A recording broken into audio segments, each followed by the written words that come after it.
To start with, I would like you to imagine you're in a football stadium with thousands of other people. Suddenly, a fire breaks out. Everyone's trying to leave at the same time, going for the exits.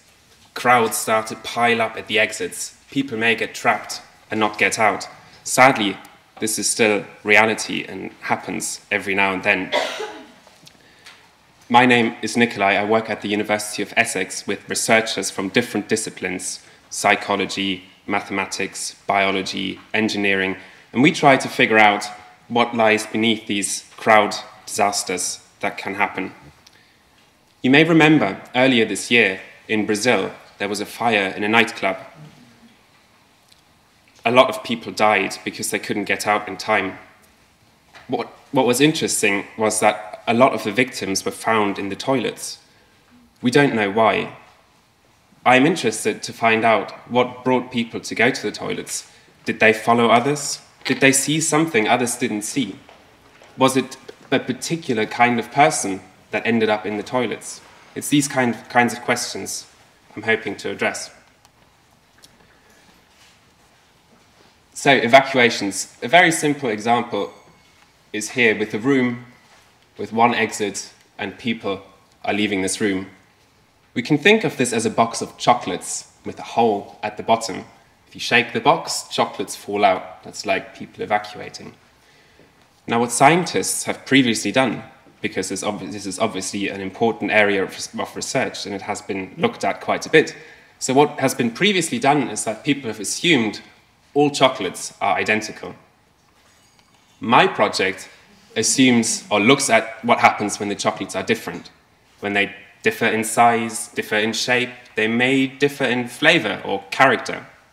And we can relate this back to people, of course. But to make this more concrete, I will talk you through one of the experiments I have done. It actually looks very similar to this very simple diagram. So what we do is we get a crowd of people, put them into a room, we have lots of cameras above them, we film what they're doing, and from these films we can extract the movement paths of every individual. And then we look at different situations. So one situation would be to do exactly what we had with the chocolates earlier, where everyone's the same. So we just say tell everyone to go out as if they were just by themselves there, ignoring others. So this is if no one knows each other. And then what we do is we tell people to form little groups, as you would here maybe. You've got friends with you, or you're in a family group, and then we tell people to evacuate. And then we can look at the kind of decisions individuals make compared to groups. Does it take groups longer to make a decision as to when to leave or where to go? When a group gets to an exit, and we have seen this in experiments, the whole group often waits until they're all together, and only then do they exit. Historical data also shows that. But our experiments allow us to quantify exactly what is going on and how this is happening. So this is one example for the kind of research we're doing. You all know the typical evacuation signs for emergency exits. It's one man running towards a door. I think the bottom line of my research is that we should probably redraw these signs, taking into account the differences between individuals and how they're affected in evacuations.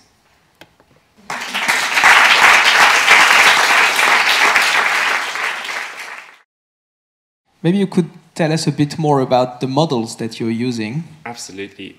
We supplement these evacuation trials with people with simulation models in which we implement individual behavior and then try to confirm what we have found in experiments, and then use these models to extrapolate to different types of setups that are less simplistic than what I showed you, or different types of scenarios with fewer or more people. I can give you another example that maybe, if you're the kind of person who gets stressed out easily, we looked at what happens to people who get stressed out easily. What sort of decisions do they make, or does it change the kinds of decision they make? It turns out it does, quite fundamentally. People who are more stressed are more likely to choose routes they know already.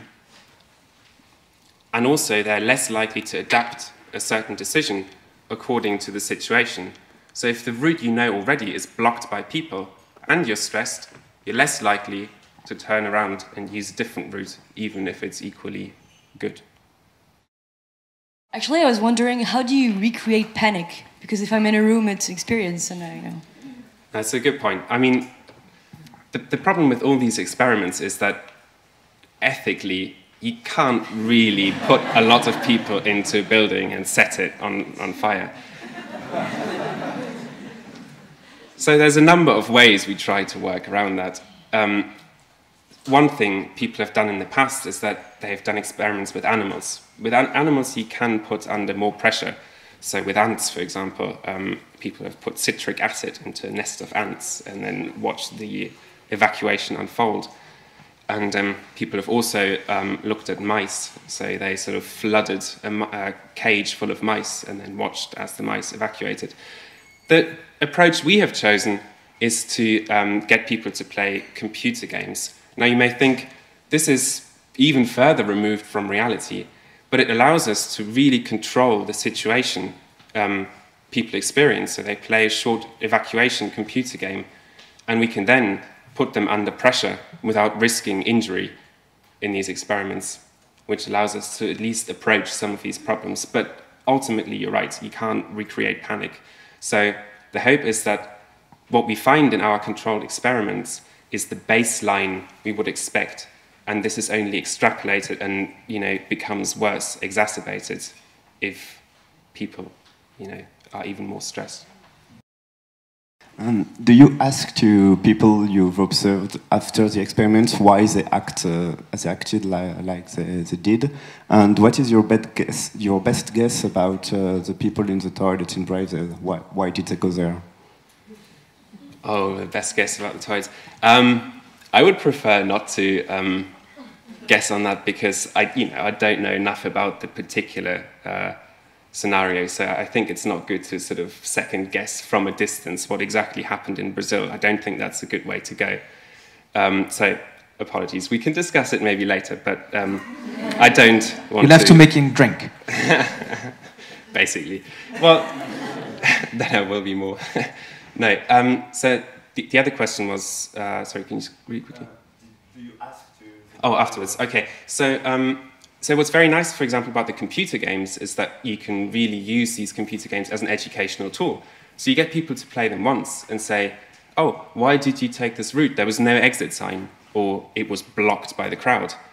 And then people say, oh, yeah, you're right. And then you get them to play the game again, and then they really start to think about their actions.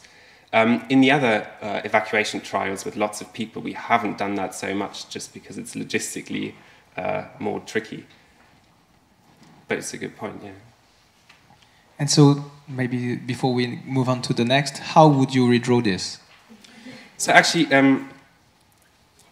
I think one thing that we don't really take into consideration often enough is that not everyone is as mobile as most of us are. So most of the evacuation routes don't take into account whether you sit in a wheelchair or not. So I would recommend to have designated wheelchair routes, for example, that have, for example, a person in a wheelchair instead of a running person.